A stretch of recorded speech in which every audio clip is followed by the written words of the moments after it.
Hi, my name is Caitlin, and I'm a Vital graduate. What inspired me to join the program was that I wanted to see a multidisciplinary approach to have the broadest perspective on these emerging therapies and therapeutic modalities. So I personally wanted to see how new psychedelic therapies would be implemented across various contexts. So from the traditional retreat models all the way to medical clinical settings and even at-home therapies. So it was important to me to have this broad perspective. After I completed the 12-month program, I went on to build a biotech company in the psychedelic space, and we're focused on addressing the root causes of people's chronic pain and inflammation. The most rewarding part has been putting people together to solve problems. And I personally really like high impact work. And so, being able to chip away at solving the problem around alleviating human suffering is really a core driver for me. Being a part of Vital it came at a pivotal point in my own lifelong healing journey, and it connected me with some of the most amazing healers in the space, relationships that I'm really forever grateful for. So if you're interested in getting involved in the psychedelic world and making a meaningful shift in your own life, visit vitalpsychedelictraining.com for more information and to join the next cohort. Are you working in psychedelics or taking steps to get involved? Lately, we've been thinking about the future of this field, the people who are going to work with psychedelics, and how they're going to show up. So we decided to ask them. Here's what we heard from people in a new survey who are working in psychedelics right now or preparing to launch their careers. 87.6% have been influenced by their own positive experiences with psychedelics. While 47% are incorporating psychedelics into an existing career, 31.6% are switching careers entirely. And not surprisingly, making money is not the goal. A staggering 98.3% of respondents indicate that making a lot of money is not their primary motivation to enter the field. If you're curious to learn more about this growing space and perhaps find your place in it, we're inviting you to download our new 24-page report, The Emerging Psychedelic Workforce. It's packed with insights on the field you won't find anywhere else, and it's completely free. You can find it in the articles section of our website at psychedelicstoday.com/article titled The Emerging Psychedelic Workforce.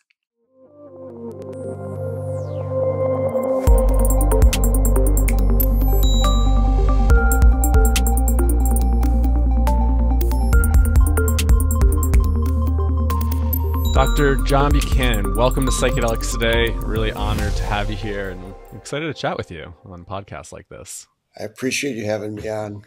Yeah. So we've had a lot of kind of intersecting at different points of doing a philosophy conference in Claremont back in 2019, and I believe that title was called the Exceptional Experiences Help Save the World. We were just in Vermont at a breathwork philosophy conference, which was really fun. But before we dig into, I definitely want to chat about Vermont. That was a really fun time. But can you give an introduction of who you are and some of the work that you do in the world? I can try.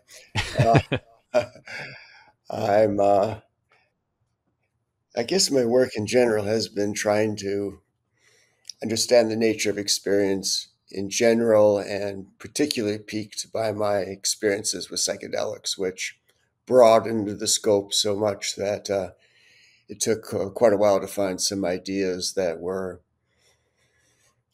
big enough and deep enough to help understand those exceptional experiences. So I floated around, went to New College in Sarasota, where I was there with Rick Doblin, and we both went our ways, for me theoretical and him practical. He's had probably more success than me, but I'm glad for that. Oh, that's cool. You guys were there at the same time. Yeah. I was at a party at his house one time, and it's pretty good. a lot of people there, and pretty wild. Was that the time when he had like that wolf dog, or I think it was like a straight up wolf? I believe he did. Yes. Yeah. I think he had a passageway from the bathroom into like a little crawl space into a sauna or something. It was I think he designed the house himself. He's very, cool. very creative, energetic fellow. Then I was up at University of Wisconsin, Green Bay, then did a master's program at West Georgia College in humanistic psychology. And when I got to Emory, I was introduced to Alfred North Whitehead's philosophy, and process thought, which opened up a lot for me. I found his philosophy to be extremely helpful for understanding the full range of human experience, and wrote a dissertation on that, and took about 30 or 40 years to get a book finished on that topic, but I've finally done that. And along the way, I've been trying to do conferences and write papers and so forth, and trying to promote these ideas that I think are so helpful for understanding psychedelic experience, and more generally for providing ways for our world to move forward in a more constructive way. Amazing. Awesome. Yeah. And you do have a new book out called Processing Reality, which, yeah, people should definitely check that out and we can dig more into it as the episode goes on. But yeah, definitely check that out.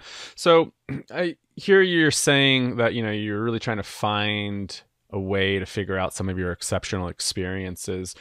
Are you able to go into, say, some of those earlier psychedelic experiences, what was challenging about it, and maybe what type of philosophical questions arose for you, and what were you trying to figure out from these experiences?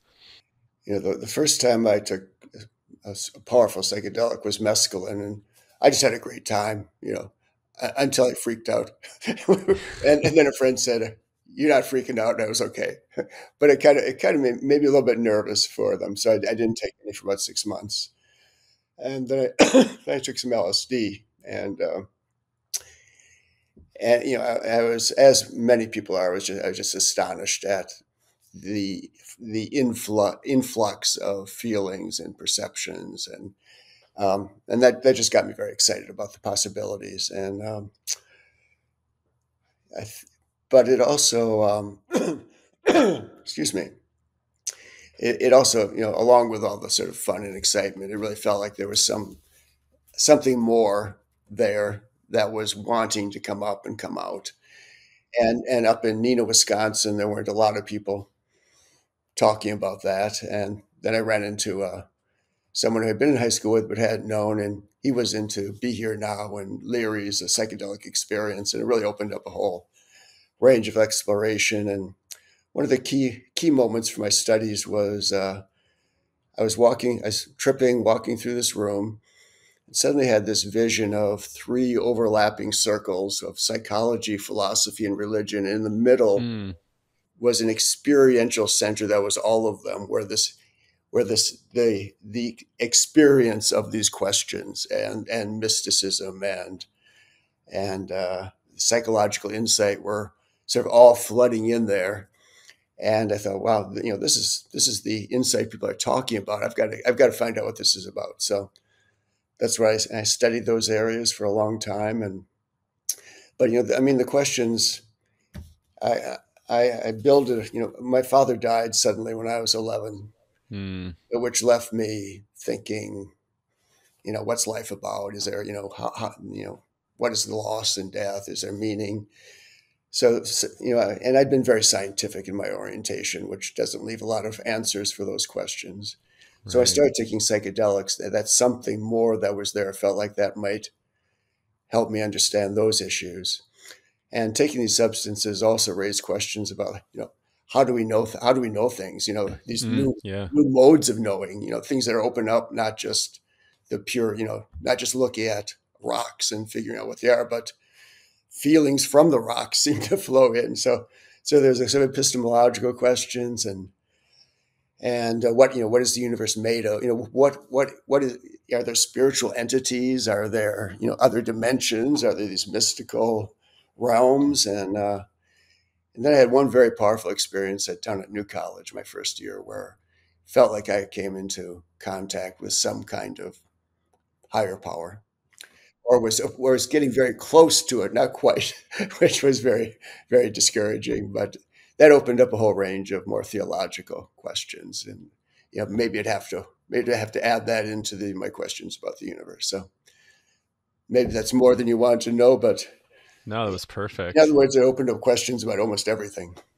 Yeah. And so you stumbled across Whitehead. And for those that are listening, maybe you've heard Joe and I talk about Whitehead on the show because, yeah, we're influenced by Whitehead through our teacher, Lenny Gibson, who John is friends and colleagues with as well. So I know Whitehead is very complicated. And I think I heard you in a talk recently that I was just watching saying, like, everybody should like get into Whitehead, but philosophers shouldn't also read Whitehead because he's so complicated. Uh, Um, John Cobb's at one point, who is one of the great interpreters of Whitehead in theological directions in particular, so once said he didn't think even professional philosophers should try to read Process and Reality, which is Whitehead's magnum opus, without some help from somebody who already knows who knows him, because the ideas, they're they're very powerful, but they're very they're very novel. And Whitehead has this what writes about the fallacy of the perfect dictionary, which is that we already have words for everything there is. So if you have a new idea, you either have to use the words that people know, but then they think they already know what it means, or you come up with a completely new word, and then people think you're being obscure. So Whitehead tries to find these words that are suggestive, familiar enough, but then suggestive of something new. And that kind of captures why his philosophy is difficult, because it's right. building on familiar past philosophies, but exploring some new ideas. And I guess like an example of that would maybe be the word prehension. Like, how do we define prehension in a normal sense versus like a Whiteheadian sense Yes, definition? he prehension is one of his key ideas, which is the direct flow of past experience into the present. So he built one of the things I loved about his philosophy is that the everything is made up of experience, by which he really means feeling, some kind of depth feeling. A feeling's more like the way, when we're hungry or feeling something in our body, this deep sensations in a way. And so it's mostly unconscious, but then there's also some conscious moments. But there's this flow of feeling, and each new moment, what he calls prehends all past moments. And he uses the word prehension. It's prehensile, means grasping. So we're grasping, we pull in the past, as it were, in a new creative moment. And so it takes prehensile, which probably a lot of people don't even know I didn't know what that Yeah, meant. So, yeah, I never heard that before either. so this prehensile, I think monkeys have prehensile tails, because they can grab things with them. Oh, interesting. And if anybody is interested in, I guess, learning about some of these definitions, you brought up John Cobb, who we had on the show a number of years ago, and he has a dictionary, a Whiteheadian dictionary, right, He or a calls it word book.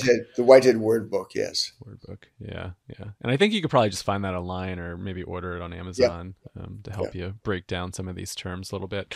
So, I guess thinking about these exceptional experiences that you've had, why is Whitehead, I guess, so influential for you, and I'm also thinking Lenny and a few others, for understanding, I guess, the world, but also these exceptional experiences and psychedelics. Like Lenny always says, like Whitehead makes like kind of the perfect sense for psychedelic experiences. What is it about his metaphysics and philosophy that just interconnects really well with exceptional experience? Well, one of the things I found most valuable is that, I didn't want to throw away my interest in science and in everyday life.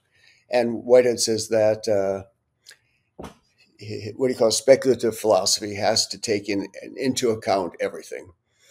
So experience sleeping, experience waking, experience drunk, experience sober, experience religious, experience skeptical, and so it wants to accommodate the full range of experience. So psychedelics certainly press the limits of what we normally think of as of human experience.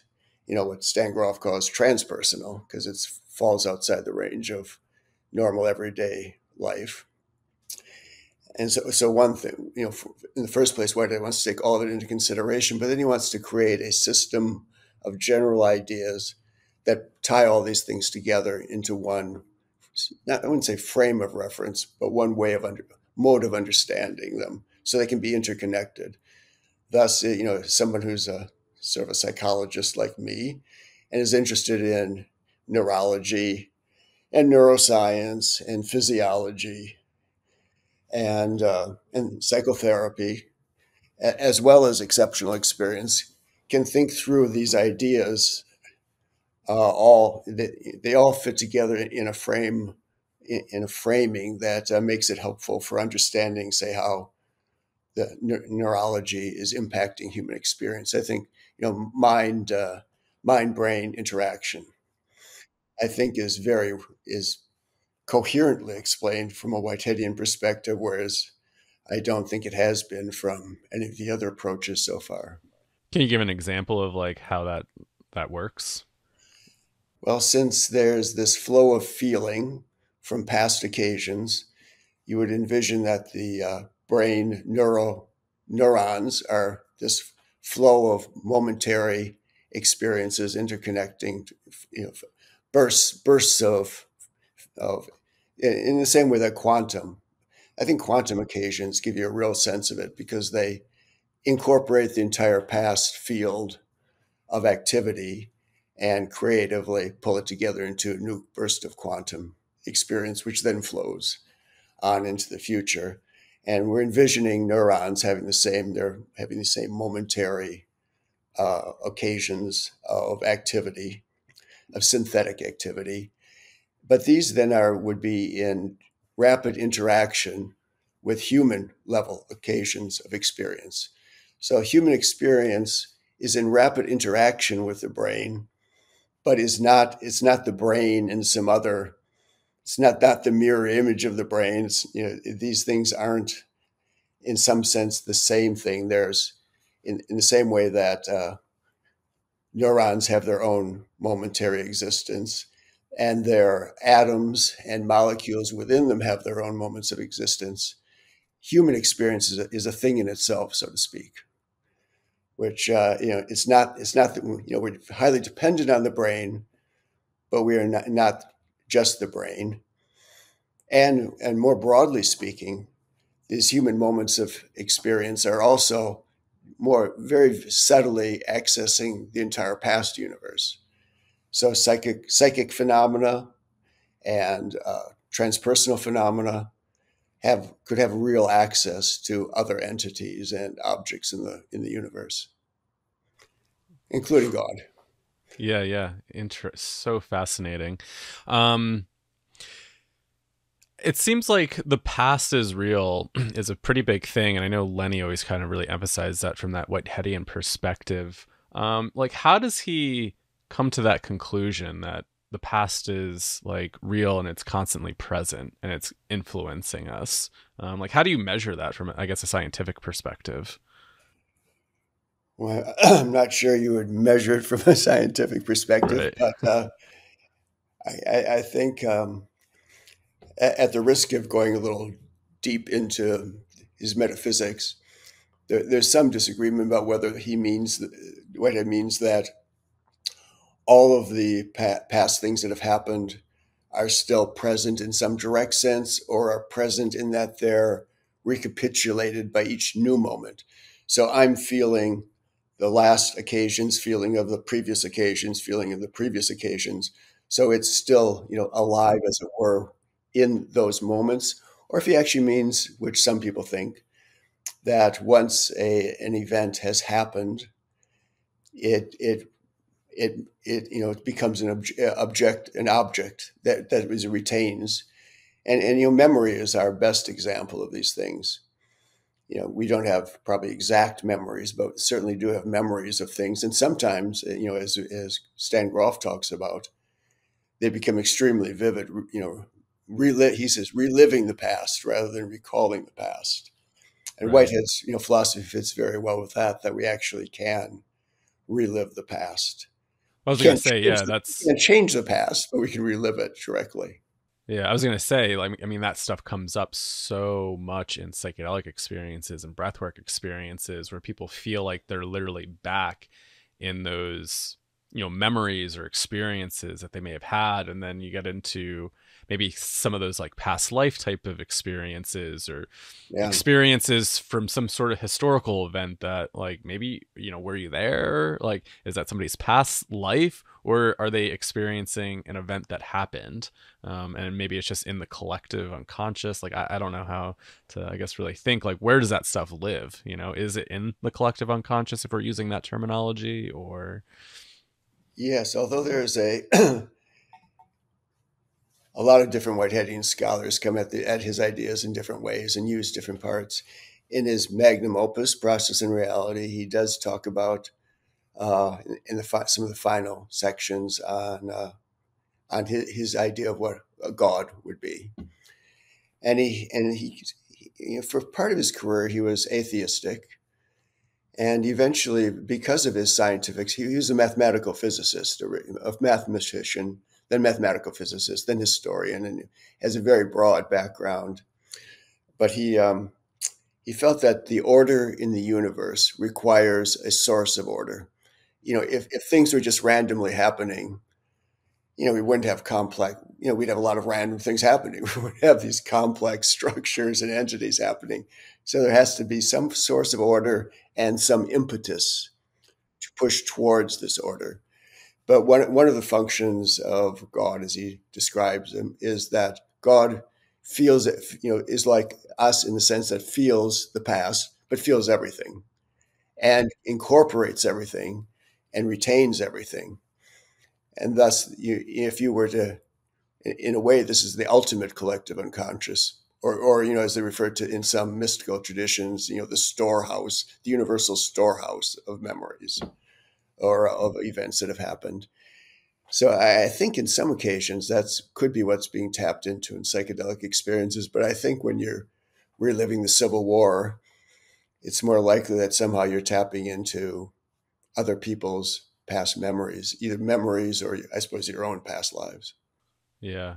And that, it comes up in psychedelics so often. And I think Whitehead has been really helpful hearing this perspective for me to maybe like try to differentiate a little bit of like thinking about, I think in the early years before I got really exposed to some of this philosophy, was like I attached personally to those experiences, saying this happened to me or this is my past life, versus I think hearing Lenny talk about it over the years, maybe having a little bit more outside perspective and be like, maybe I was just reliving an experience that happened. And it's, I think it's just a level of discernment for most people to kind of think about how that experience is impacting you. There's a very interesting book, one that I love, by one of my teachers, David Ray Griffin, and it's called Parapsychology, Philosophy, and Spirituality. And he's exploring the question of, basically he's looking into whether or not there could be survival after death. And so for survival after death, that the mind would have to, to some extent, in some way, be able to exist outside the body.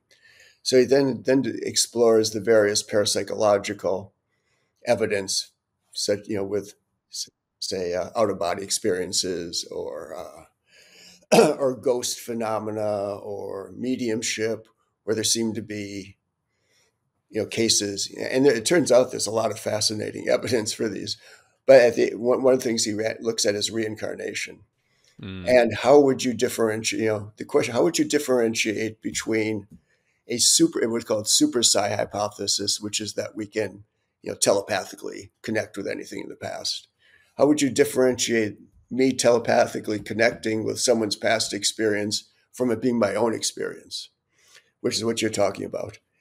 And he parses that out in a fascinating way. I can't recount it here, but anyone who's interested, I would really recommend that. It's one of the more brilliant parapsychological deductions that I've ever seen in my life. And I think he comes up with some convincing arguments that reincarnation is in some cases the real explanation. Huh. And he also has I think it was a fascinating comment at the end, which is, it isn't just like we either die and survive and nothing happens, or we die and survive. it could be we can choose what we do. It could be that there's all kinds of alternatives. Once the conscious human beings' consciousness reaches a certain intensity, that we may decide that that's all we want. Or we Right. may decide to go explore more, or we may decide to merge into God, which I never thought that there might be alternatives, Right. I think about that too. Like, I think typically when we think about like reincarnation, it's like, do we come back here to Earth? And then you look at the entire universe and you go, could you reincarnate in another universe if there's other life forms there? Stuff like that. John Hick just talks about that in his book. Oh God, what is it? He was a British theologian, and he has a book where he explores para-eschatology, which is what happens between when we die and some ultimate union, with God. And one of the things he looks at is the idea that we could reincarnate on these other planets, all kind, And I thought, well, that's whereas taking a class with him, I thought, well, that seems kind of extravagant. And then I'm kind of thinking, well, why not? Why not? I mean, if you look at the Hubble Deep Field and you just start to ponder, you go, got to be other like life forms out there. Well, I mean, it's gotten so ridiculous. How many star systems do they think is in our galaxy? 400 billion, and then there's 400 billion. I mean, it's really beyond mind blowing. Yeah. So Whitehead, I remember hearing Lenny talk about this, and maybe he was paraphrasing from Whitehead, saying, if you want to understand the fundamental nature of the universe, start with experience. And then from our scientific perspective, it's like start with atoms. And so you mentioned in the beginning, Whitehead really puts experience almost at the forefront of it. And when I think about, say, holotropic breathwork, transpersonal breathwork, psychedelics, people talk about how the experience feels so real. And so I wonder, can you talk about this putting experience at the forefront of a philosophy? What does that mean? And how does he explore that? Well, two things. One, he also wants to include scientific experience. He wants to experience everything, not just sort of human conscious experience, but he when he constructs it, so he's different than phenomenology in that sense, in that he wants to build on the latest when he's constructing his philosophy, quantum mechanics and the theory of relativity were just coming on the scene fairly recently, and he incorporates them into his understanding of how things work. So, I mean, his is a theory that extends through physics and logic and through all the natural sciences and religion. He says that I believe something along the primary purpose of speculative philosophy is the fusing of science and religion into one coherent scheme of thought. So, because he thinks we've lost a lot when I mean, he also goes on about all the problems with religion. He's certainly not blind to all but there's some basic moral and religious experience aspects to it that are, when those are lost, it's really impoverishes humanity. But he goes back to Descartes. He goes through the major philosophers of the past, and when he gets to Descartes, he said he made the super important discovery of the subjective turn, that we have to start with our own experience. But he thinks that that Descartes makes a mistake when he said, he isn't quoted. Descartes isn't actually quoted accurately, but it's, I think, therefore I am. So there's a thinker, for Descartes, there's a thinker with occasional thoughts. And Whitehead said, we need to change that. There are thoughts with an occasional thinker. So he wants to look at this, that there's a flow of experience. And, most of our, when we're going about our business, it's not like we're thinking our experience all the time. We our thoughts emerge out of this much deeper and richer milieu, which is something that phenomenology reveals pretty well. And so that, that's where he grounds that. But he then feels that that Hume made a big mistake in saying, well, we don't have any experience of causality. We don't have any experience of a lot of stuff. So that's just, we make that up. But Whitehead says, yes, we do. When we hear something, we hear it with our, we hear it through, we feel it in our ears. When we see something, we close our eyes, we can feel it through our eyes, and especially with psychedelics. You really feel things coming. You feel it coming into you, the universe entering. You feel your body contributing to how it's flowing into your brain. So I think psychedelics really highlights how accurate Whitehead was with that. Yeah, it's so interesting. Yeah, Whenever I'm like talking about this stuff, I'm always like in another kind of like, I'm trying to like visualize his philosophy, and I sometimes get lost like thinking about it or feeling it. I'm like, how does all this work? And then I'm like, at the end of my first term at Emory, my advisor said, Will Beardsley is retiring at the end of next semester. You might want to study Whitehead with him, or process thought. And he was like, oh, okay. And so actually that was all I did that semester. And it took about, I think, 6 weeks or 2 months before I could just get my mind around a lot of it, especially like, you mean there's actually like and I have my own occasions of experience. You mean there's like that idea just took me a long time to get to somehow add that into my way of viewing the world. And I thought, well, of course I do. That's all I really have is my flow of experience. And can you talk about that a little bit more? Just like, what is an actual occasion or an actual entity? Yeah, that's his technical term for this a moment. So a moment of what our experience is. William James describes it as as a flow of experience. Although he had another point, he talks about it as drops of experience, and Whitehead picks up on that. And for philosophical reasons, for one, that's what quantum occasions appear to be, these momentary bursts of energy, as it were, that are interconnected with the past and flow into the future. And that's a great model for how Whitehead sees our own experience.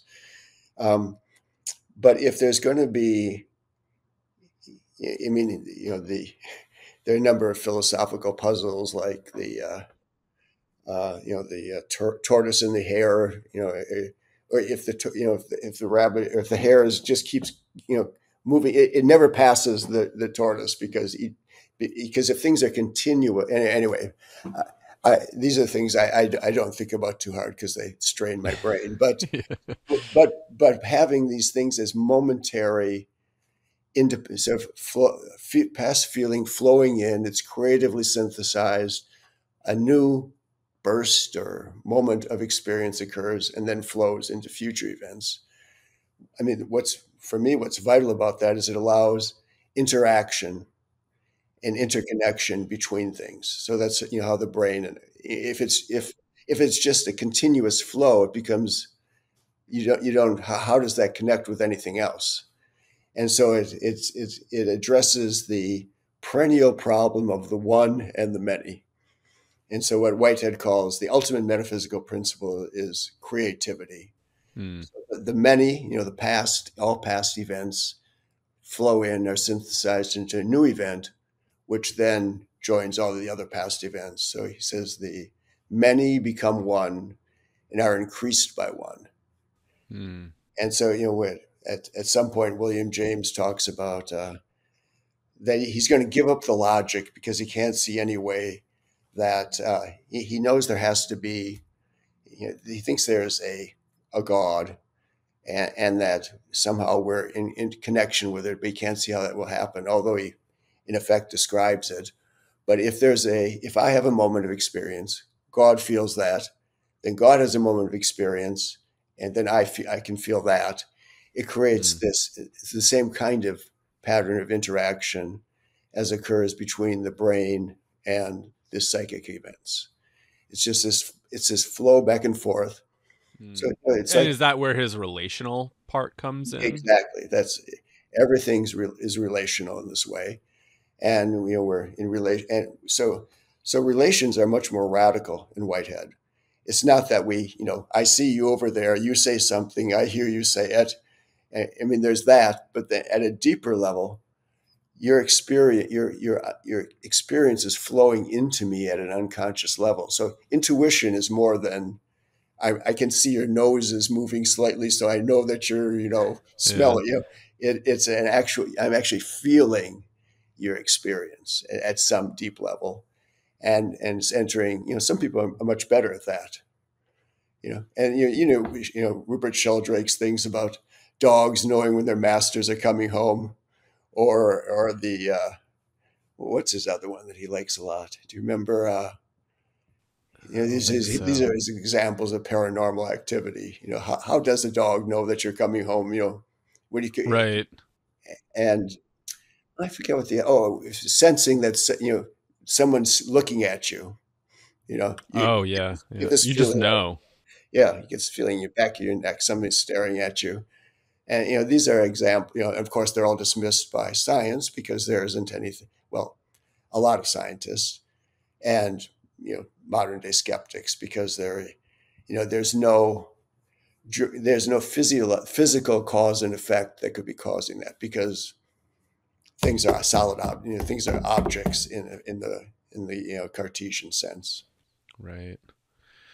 And I'm just like wrapping this all up in, say, the psychedelic experience or the breathwork experience, any sort of exceptional experience. And that relational piece is huge, right? Somebody takes mushrooms, ayahuasca, and they may have this experience of confronting something, however they want to define it. And I think there is that relational piece that happens. And I think that's an important part of the process.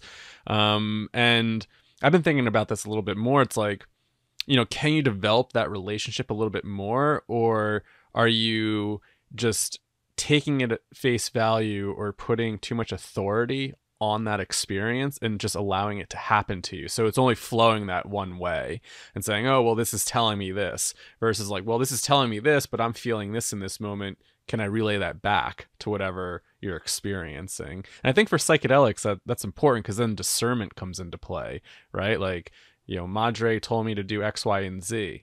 How is that impacting you in this moment? And do you believe that to be true? Sometimes they're funny ideas or maybe things that don't always align. And can we develop more of that relational process in those experiences? Yeah, I think that's good. I mean, just because experiences obviously are real, that doesn't that's not the end of the story. I mean, there can be if I encounter an entity, maybe sometimes it's just a hallucinate, projection of something in me. And I guess an ayahuasca, sometimes it may be something more. Yeah. I never took ayahuasca, so I'm curious about that. People running into these entities. That's a fascinating topic that I don't have any easy Whiteheadian answers for. I did want to mention one other thing, though. I just recently read a book by Jude Jones called Intensity. And she basically is trying to interpret Whitehead's system with intensity being the major feature. And Whitehead does say that God's primary interest in the universe is creating intensity of experience.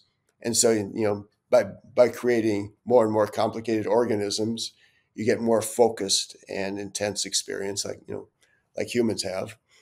And so it occurred to me the other way as I was reading that LSD in a way would be like the ultimate sacrament of a Mm, Whiteheadian thing because it intensifies experience. You know, yeah. so Whitehead, Groff talks about that. It's the intensification of unconscious processes is the basic how psychedelics function. Yeah, yeah. And I guess I don't know, could we use that term amplification and intensification interchangeably, or is that different? I've always heard Lenny talk about that amplification, Yes, but it's you're interesting. right. Groff does use amplification of unconscious processes. I think they'd be very close. Close. Yeah. It's intensifying and amplifying would be very close. I think in Whitehead's system. Hmm. And when that happens, I mean, those experience, and I think that's where those experiences become more real for people. Like, it's a really interesting thing to hear people come back from a really profound psychedelic experience and say, that was more real than real life. Like, how do we even like rationalize, like, what does that even mean? Like, we can touch and feel things here, right? But then you just had an experience that felt more real than this. That's interesting. I think maybe that's why psychedelics are so impactful at times too with folks. It's been quite a while since I've taken them, but as I recall, a lot of that was around this sense of a heightened sense of aliveness and intensity, I would say, and depth. Mm. Whitehead talks about increasing the depth and breadth of feeling. Although he also talks about narrowness, which is because you need to focus the depths into something to intensify it. Like if you're pouring water in through a funnel, and it intensifies the flow by, you start broadly, but Humming. then bring it down. And that also, I seem to remember that, feeling like I was focusing, in on something in certain types of experience to try to bring it forth. That's a really interesting analogy. Just thinking about like when we are in those amplified states, like there's so much stuff that could be going on. And then when you can funnel that down and amplify that, maybe that core experience. And I guess Groff would talk about like, that inner radar, that inner healing intelligence, maybe bringing up a certain coex theme and being able to like really amplify that.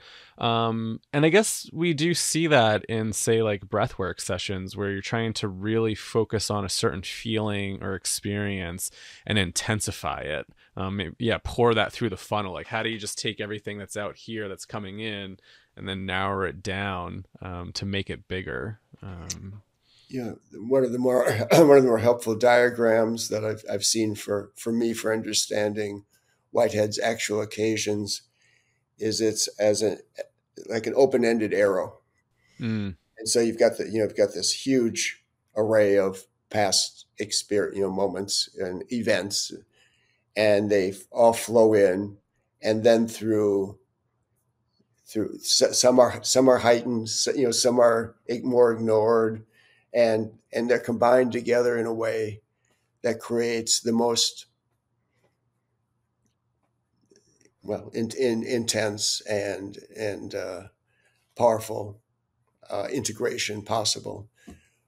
Although I won't go into it because I was finding it a little bit confusing. What it talks about contrast, Mm. in that when you bring these things together, as in a painting, it's the contrast of things that creates the overall image, and the beauty is through the contrast of the parts.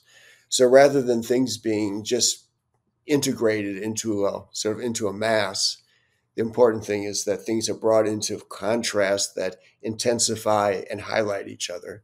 And so it's a richness comes from this kind of image of how experience is formed rather than a flatness.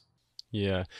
Did Whitehead have any sort of exceptional experience that really helped him develop this metaphysics? Because it's interesting. I think it was like Terrence McKenna, it might be Dennis McKenna too, talking about how like Whitehead is probably one of the most psychedelic philosophers out there, and a lot of his metaphysics is really helpful for maybe understanding psychedelic experience. Like, I think about the drops of experience, that's like William James, but this perpetual becoming and perishing, like thinking about some of those psychedelic experiences I've had in those younger years of like becoming like something bursting into the moment, grabbing on to an occasion, and then it fades away, and then I'm into something else. And when I heard Whitehead kind of talk about this, I'm like, that's a really interesting thing, because that's exactly how I felt during that time. Like, did he have any sort of exceptional experience? You said he was atheist at one point. Did he start to move towards religion? Did he have any sort of religious experience? He was brought up in a family that had religious leaders in it. Okay. I think his brother was the bishop of some part of India, and then I think after World War One, he was disillusioned by things, and then almost converted to Catholicism, and then I think developed sort of his own perspective, as many of us do as you get older, sort of his own perspective on religion. But I don't think there's any documentation of any non-ordinary states or meditation. But Ken Wilber had critiqued it. Well, he didn't have transpersonal experiences, so he can't really be a sort of serious transpersonal philosopher. And David Griffin said, "Well, we don't know that. Right. Here's a guy that with Bertrand Russell wrote a 1,500-page book on using symbolic logic to create a foundation of mathematics.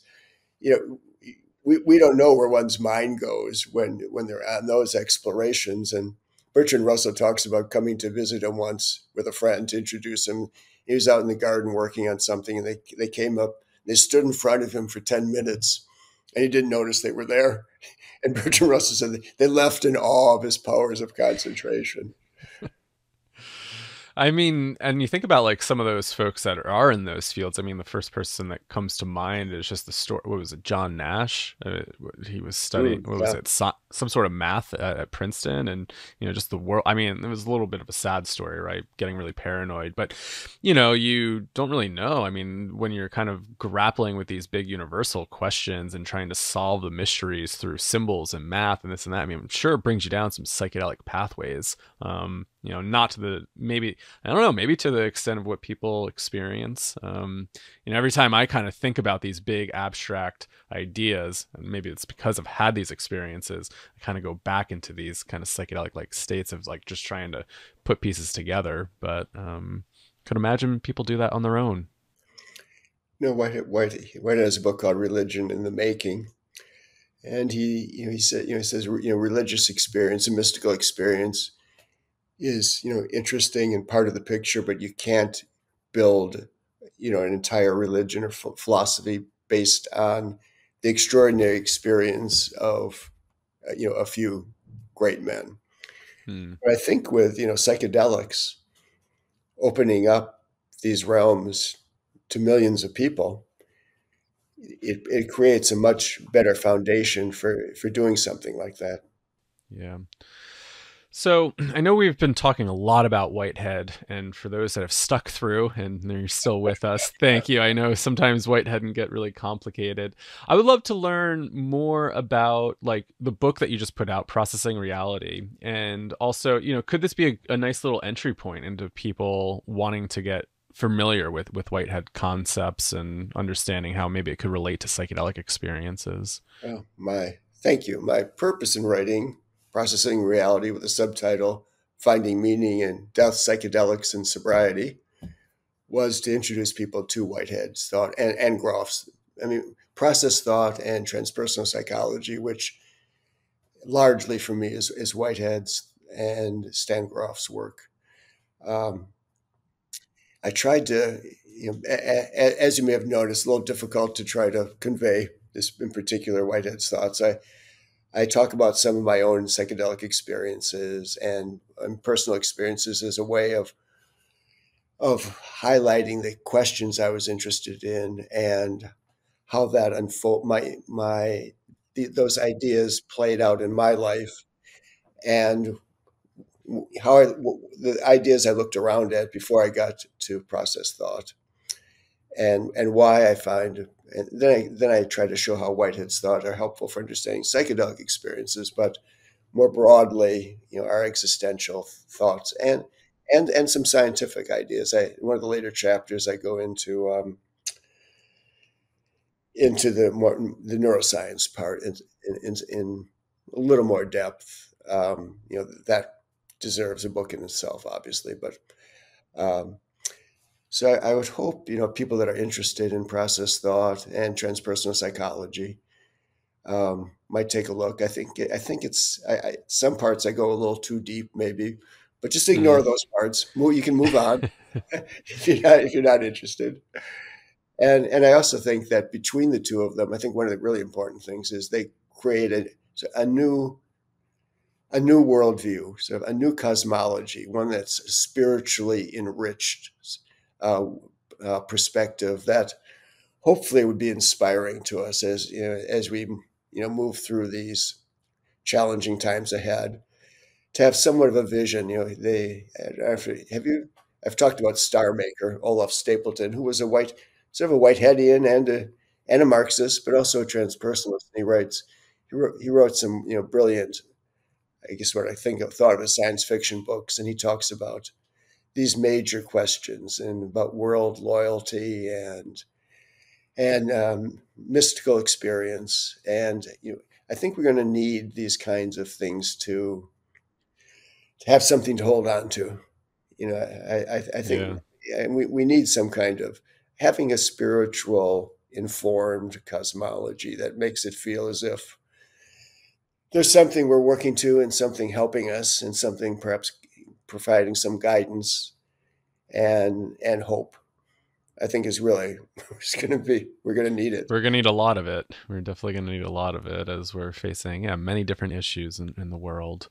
And I think the transpersonal things that are revealed through psychedelic and transpersonal states, and the image of a cosmology that's there's people working on the new story, which is beautiful. Thomas Berry's idea of that we've emerged out of the universe out of 14 billion years, and that's beautiful. But Thomas Berry emphasized also the subjective aspect that everything's alive, and I think we need to feel that again, and to feel the depth dimensions that psychedelics that reveal also.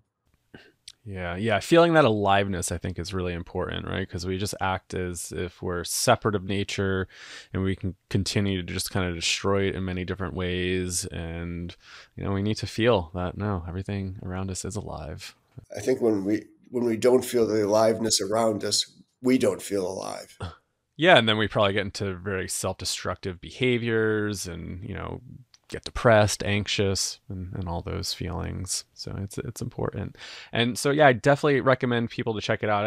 I've got through a few of the chapters, haven't made it through the whole way, but, for those that have been following us for a while, this is probably like a really great book to understand, like kind of where Joe and I come from to some degree, because, we come from that dream shadow transpersonal breathwork world, and Lenny there's only probably a few Whiteheadian psychedelic, scholars, writers, authors out there, you being one of them, and Lenny. And so, we've really kind of incorporated that into our work. And then the Groffian perspective. So fusing like Groff and Whitehead is, I think, like really where we've come from in a sense. And, I know Lenny's probably been working on a book for a while, but your book is probably the only one that I know of that's really fusing all these disciplines together. And so it's probably excellent. And the chapters that I have read, are really, really great. I've heard other people say they've made it through a few chapters. I have such a hard time reading nowadays. I'm like, let's get it on Audible, and so I can listen to it. I know. I struggle. Yeah. I'm still making myself read, but it's hard. But it's I appreciate you saying that. By the way, that's I tell people they will not be tested on the material. Yeah. But I mean, Groff and then Whitehead have been so influential. I mean, I'm still trying to wrap my mind around Whitehead from the first time of like coming in contact with it through Lenny, through Dream Shadow.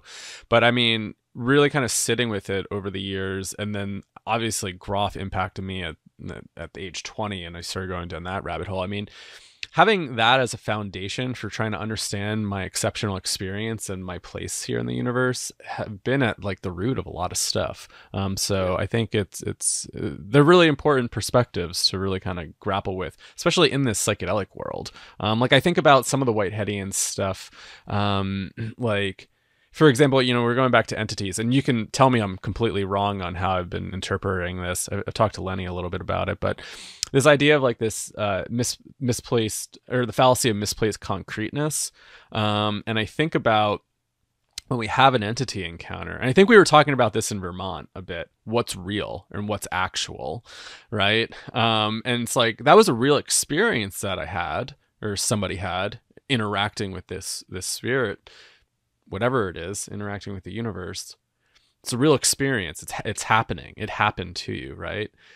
But also maybe not in actual that, like this microphone here, I can touch it and feel it and it's in the 3 dimension. But I don't know. Yeah. Like, am I butchering this No, no, idea? no. I was at one of I did a 3-year training group with Stan Groff, and Rick Doblin was in it. Which was, it was funny to get to Hollyhock up in this desolation bay, between Vancouver Island and British Columbia, on this ferry out there, and there's Rick. And so at one point, Stan was talking about psychoid experiences, which they're not really physical, but they're not real, but they're real. And I said, well, and he mentioned, he wanted to say that people have alien experiences of extraterrestrials, and those are psychoid. And so I was trying to push on that to say, well, yeah, but are they actual? And no one seemed to get what I was getting at. And so Rick said, well, I think what he's saying is that if he said he was from Planet X and you got in a spaceship and went to Planet X, would they know him there? Yeah. So it's I tend to like to make those differentiations. Saying that it's sort of real but not sort of real isn't terribly satisfying for me. Yeah, but I mean, you're exactly right. We certainly have the experience, but then it gets very curious about is it actual? Is it something that other people might encounter? Is it having real influence in the world beyond our own momentary psyche? And it's when you get into transpersonal things, all of that gets really tricky. Yeah, I wonder if this is like where something. Have you ever heard of DMT-X, where they're doing extended state DMT experiences? I think someone mentioned it, but I don't know anything else about it. I wonder if that's like a way to kind of like test some actuality, see if there's a lot of like similar experiences or meeting similar entities and starting to name and identify, grab information from it and see. Yeah, I don't know. That type of research fascinates me and scares me. Like just being in that state for an extended period of time. It's going to test whether people can what people can handle, for sure. Yeah, the real psychonaut. Yeah. So something that I guess we didn't touch on, and we probably maybe should have started off with a little bit of some entry points, but you have training in breath work. What got you really interested in that training? And then, we'll start there. And I'd love to just kind of recap a little bit of like what we were doing in Vermont. Well, the last part of the subtitle of my book is Sobriety. So I got into a lot of trouble with largely alcohol, but I wanted to use everything. I like getting high, and it caught up with me in my late 20s, and I finally ended up at the Betty Ford Center, and I lived out there for a couple of years, and that's where I went out to Claremont and studied more Whitehead, and then it occurred to me one day that the Groffs are up at Esalen. Maybe I could go up there and check out and see because Rick and I had both read Stan's first book when we were at New College and had a big influence on us. Was that Realms of the Human Unconscious? Yes. Yeah. Yeah. And so I went up to Esalen and did a 5-day workshop and a 2-day workshop with Stan and Christina, and had some interesting experiences and really loved them. And they mentioned they're going to start a 3-year training group in holotropic breathwork, and I thought, well, that'd be great. Now for me at that time, it was like, well, here's a way I can still have altered states. So, have fun with altered states and explore them. And I don't have to be cut off if I'm, just because I'm not going to be doing drugs anymore.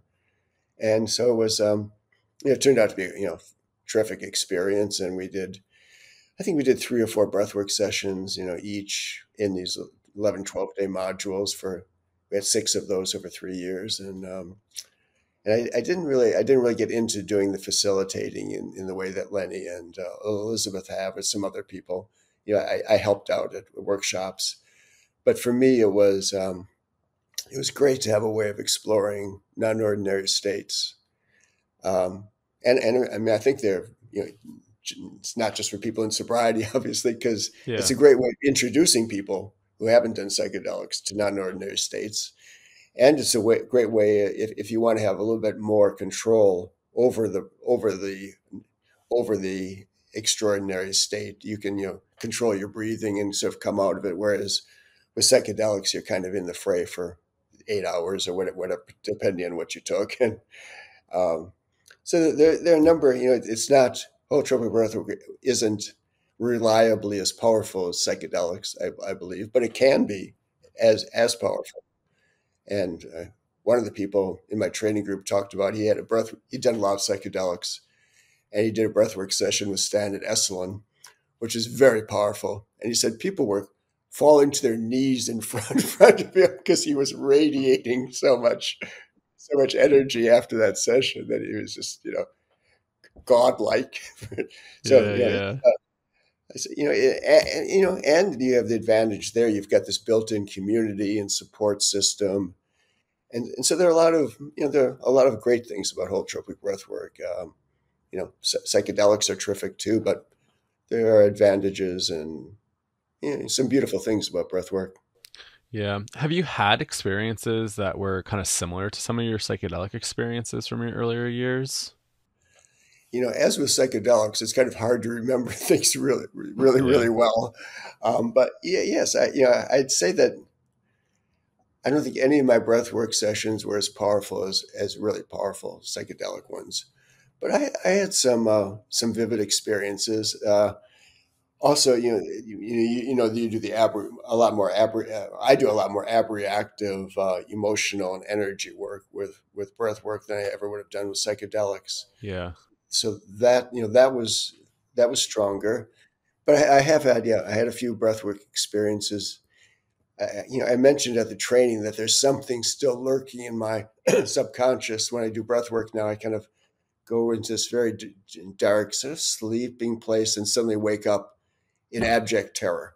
Mm. And, I think that would be, if I could let that out, that would be as powerful as any. That would happen with psychedelics also. I'd get this, reach this crisis of everything's exploding. And then I'd get through that. And then there'd usually be some fun after that. So it seems like it's a coex theme of some sort that keeps showing up for you. I think so. Yeah. Maybe I'll take some psychedelics. Maybe. And you just had, so we were just in Vermont. That was right after July 4th. And we were up there for it was a cool little week. We were doing like some philosophy. It was like a philosophy conference with some breath work. We had some filmmakers there. So hopefully there will be like a cool little documentary style that comes out about this around Dream Shadow. Could you talk about that? Because you were like a huge influence of making this event happen. Like, where did the idea come from? And just maybe also some highlights that you experienced during this conference / breathwork workshop. Well, back in, I guess around 2018, Lenny and Elizabeth Gibson said, John, we should do a little conference together. And so we talked about it, and we did the one that you mentioned in Claremont, which was Can Exceptional Experiences Help Save the World? And they said, well, we'll do this format where we just go in, we introduce ourselves briefly, and then we just talk and see what happens. And I thought this was a recipe for disaster, but it turned out it was great. And and we brought in some people. Well, Lenny and Elizabeth found a very interesting group of people, along with the Dream Shadow, some people from Exeter, and we talked about. They were doing some psychedelic research already, and we ended up then doing a conference over in Exeter, a couple conferences now, over in Exeter on psychedelics and Whitehead, and then they said, well, let's do another one at our compound, and I call it a compound in Vermont. Yeah, it's kind of like that. I said we'll combine, we'll do breath work and we'll talk about philosophy. I said, okay, I've given up being dubious about your suggestion. I think they then got more nervous about it than I was, but it turned out really well. We did. I just facilitated, but people each had a breathwork session. Did we have 2 breathwork sessions? I can't remember now. We just had one. So yeah, one person got one breathwork session, but yeah, 2 days of breathwork. 2 days. That's right. And in between, we people shared and talked about sort of whatever they. Lenny had a few ideas of things he wanted to introduce, but doing breath work opens one up in a way and creates an intimacy and sense of community that is a very good creates a very good environment for discussion, both personal and intellectual. And so, we had some very nice discussions, and they'd set up a thing with really good food. So we had Oh, the some food's really always good amazing meals. there. Yeah. And it was great. I'm afraid I'm not portraying it very well, but it was breath work really creates just this a wonderful atmosphere of I was just sitting and facilitating, and I was in an altered state of consciousness Yeah. just from being in this room with people who are in process. I think it creates a vibe, and then there's this music playing for 3 or 4 hours, and it just in itself it produces an altered state, much less if you're one of the Hmm. breathers. So it can be. I'd forgotten really. I hadn't done that. I hadn't done that for quite a while. Yeah, I was gonna say that was probably like the first breathwork session you were sitting in for quite a while. So yeah, it sounds like that was like maybe impactful for you and maybe nice to be back in that space. And it was it's always turned out to be a wonderful group of people. Yeah. Yeah. Yeah, it was interesting to combine it with like the philosophy aspect. And I think I've always heard Lenny talk about dream shadow as an applied philosophy. So being able to use breath work as a way to, as you were saying, open people up and then like dig into discussion around all sorts of different questions. Was there a conversation that really stuck out to you during that week? Probably Lenny's visual aid discussion of his medical adventures, Yeah. and what he found significant about that. Yeah, Lenny's very, very good at putting his finger on important points and conveying them in a very clear way. When I was reading through the Holotropic Breathwork, the second edition, they just came out with another second edition of Stan and Christina's Holotropic Breathwork, kind of, excuse me, kind of manual, as it were. And um, I was noticing the points that Lenny had been emphasizing in there as key points that Stan talks about. And so it's, Anything particular that stood out when rereading holotropic breathwork? this idea of the Elysian mysteries, Mm, and that for 2,000 years, people were going in and probably taking a psychedelic substance en masse, and in Greece and then in Rome, in the Roman Empire, and that these were many of the great philosophers, politicians, thinkers, scientists were going through this initiation of the kinds of thing you do in breath work or with psychedelics, and how impactful that might be. Albert Hoffman, suggests that maybe these could be the psychedelics could be the new Elysian mysteries. yeah. And and holotropic breathwork, is ahead of psychedelics in that way, in that it's already created these small communities of doing these things together, an initiation and a cosmology, as it were, behind it. But if this could be expanded in some way into a new Mm. psychedelic cult, as it were, We that don't could want a be. full on cult, but yeah, something. Yeah, they call it the Elysian Mysteries a cult, I think. I don't think it's Yeah. necessarily a bad term. Unfortunately, it's been, Been, usually people yeah. are committing suicide at the end of the cult, so that's how we Mm. think of it. But if, a new religion, in effect, a new spiritual tradition might be the best way of putting it, Hmm. with some, that could be transformative. I think a lot of people are looking for, right? Like, especially here in America. Like, I remember a few years ago, or it was probably over a decade ago, like Vermont was like named like one of the most godless states in America, and how a lot of the younger generations moving away from religion and finding more community in, say, these more spiritual communities, whether it's like a yoga studio or, I think I really found that going to Dream Shadow, just having a place to go, work through my stuff, be seen, be heard in a community. And that is really important, I think. And, a lot of people are missing out on that because of how the institutions have been going and people trying to remove themselves from it.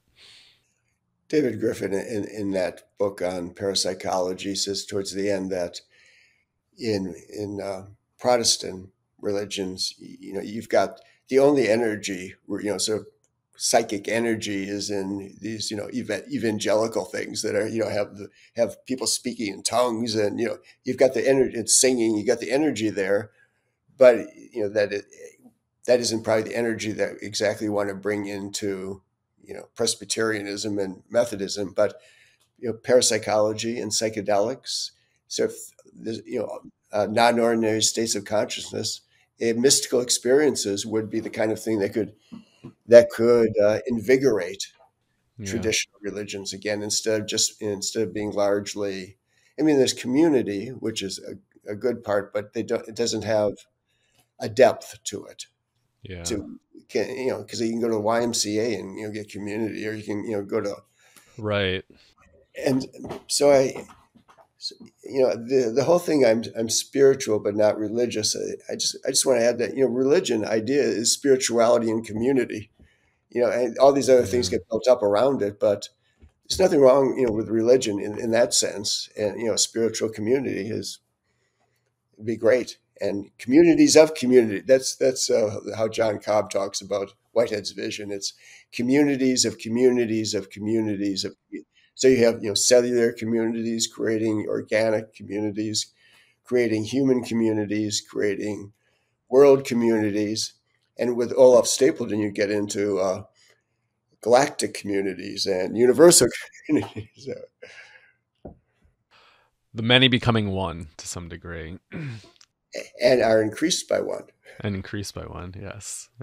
Yeah, I think it's super important, and I think that's a lot of people are looking for that. And yeah, it's interesting that when I asked you what stood out for you the most was kind of Lenny's story. That was the one thing I wrote down, and the one thing that he brought up is before, when we were talking more about Whitehead, we were talking about these drops of experience, these actual occasions, and Lenny brought up this concept of like, how long does a drop last? How long does a moment last? And that got me really thinking about stuff, right? Because sometimes we think we have an experience that happens to us and then that moment ends, but then what are the ripple effects? And are you still in that moment from a decade ago? Does it change? And I thought that was like interesting kind of like thought experiment, thinking about like a really profound experience you may have had in your life. And then how has that had ripple effects? And it's like, do we just think just because that moment has ended and perished, are we still in it at times? I think Whitehead uses the term objective immortality. Yeah. That things that have been continue, will continue onward. But I think both within God's experience and more generally accessible to us. Technically speaking, I object to the idea that a drop of experience is more than a drop, but the ripple effect is a wonderful way of talking. Is a perfect way of talking about it. Yeah. That these, I'm who I am is still formed by my father's early death, and my psychedelic experience of. I mean, I think the psychedelic, it's hard to know what you were like before something. Yeah. But I mean, I really think probably the psychedelic experiences transformed me, my mode of being, not just what I think and how but my everyday mode of being was transformed by being opened up in that way. Yeah. They're powerful tools, right? They're really powerful. And I try to think about that too. I'm like, who was I before all this? I don't even know if I would recognize them, but to some degree, he's still in me. Yeah. And I kind of like that. Yeah. Just thinking about the drop hitting the water and then those ripple effects still continue to ripple into our lives. So, John, we're over an hour. This has been fun, and also maybe complex and heady for some, but I've really enjoyed this, and also trying to help me process my understanding of Whitehead, which I feel like is ongoing and ever go. Just continues. Thanks to those in the audience who were able to hang on. There are other people who are like Matt Siegel and Peter Josted Hughes, who are much better at clearer at explaining these ideas, because for one, they teach them. And so there are many resources to draw on that people will find entertaining. What are some of your favorite resources for this topic? I like David Ray Griffin's work because he's exceptionally clear and probably the most prodigious researcher that I know. He looks into everything. John Cobb writes about these ideas in many of his books in a much simpler, straightforward way, which shows how well he understands them. Because to write about something simply and clearly, means that you really know it well. So John Cobb and David Griffin and Matt Siegel is writing. Is a young Whitehead. He has some great books coming out. That's all I'll throw out at the moment. Cool. Sounds good. And I guess if somebody, I keep hearing this, if you really want to learn about Whitehead, go maybe read somebody's work that studied it. But if there was a book from Whitehead to get it, read, what would you recommend if you were to recommend a book? It's funny, people talk about liking modes of thought, and I found that if you read some of Whitehead's later books, it feel like he assumes that you know what he said in Process and Reality to understand it clearly. I have that one right here. I mean, I love the title. Yeah. Religion in the Making is very accessible. So that might be a good one. His two other famous books are Science in the Modern World and Adventures of Ideas. And both of those are great, but both can be pretty, they aren't systematically difficult in the way that Process and Reality is, but they're challenging, but they're great. In Science in the Modern World, he looks at, how science has evolved and its impacts and where it might have gone wrong. And I'll say Adventures of Ideas. Cool. Sounds good.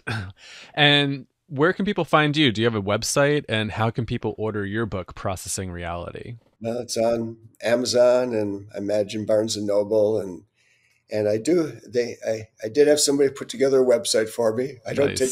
Being old, I don't take these things terribly seriously, but I've got some other material on there also. And if you looked up Processing Reality and John Buchanan, my website will pop up somewhere after the bookseller's place. Awesome. Well, any final thoughts that you want to leave with for today? I also co-edited a book called Rethinking Consciousness, which has some essays. That's a great book.